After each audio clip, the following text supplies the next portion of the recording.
Eto na. Susubukan na namin. Ano mo. So, niran muna yung program. So, ayan yung program niya. So, ipipress mo lang sa keyboard kung ito, buti wireless yung keyboard natin. Type mo lang kung anong floor. So, try muna natin kung gagana siya. Second floor muna. So, ayan ipipress ko yung 2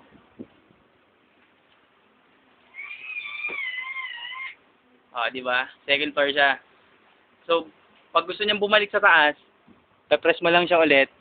Pabalik siya. Ayun nakita nyo? So, bali, papakita ko sa inyo Tayo natin para kitang-kita. So, ito yung 2 ng keyboard. So, second floor siya. Pipindutin ko siya ito Nakita nyo? Para maniwala naman kayo nakaprogram yan.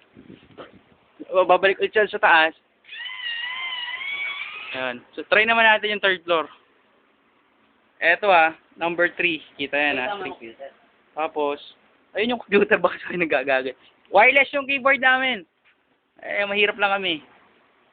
Third floor. Kita nyo Ayun third floor So, balik mo sa taas. Babalik sa taas yan. So, click lang siya ulit. Dito, tama. Ayan. Bumalik siya. Ayun. Yun lang. Thank you. Hindi, pinakita ko lang kung gumagana siya. 1.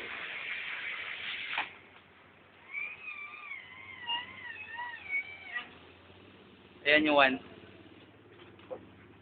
So, okay ba? Okay, di ba? Ayun lang siya. Tignan natin. Ayun yung program niya. Diyan mo na siya tatay. Yun Kaya magkamuha. Ayun bali yung platform niya.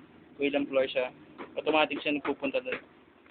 Siya gumawa niya, Yes! Programmer. Ganda, Ay, bali 10 araw na namin itong ginagawa. Ito yung machine nyo. Hindi kita ba? Tapos mo nga ng konti. Hindi siya kita. Kapain nyo na lang. Ito yung circuit namin. Para makita. Yan, kita nyo? So, power supply to. Bali yan, power supply yan. Ito transformer. Nagka-transform yan. Si Optimus Prime yan, try. Si Optimus yan, ito relay. Relay yan. Relay. DB25. Tapos, yan sinaksak yung, sa relay. Terminals. So, switch. Yan. Bali, yan. Hindi gumawa yan. So, tagnan natin baka masira pa yung malintikan naman kami. So, yun lang. Ganda,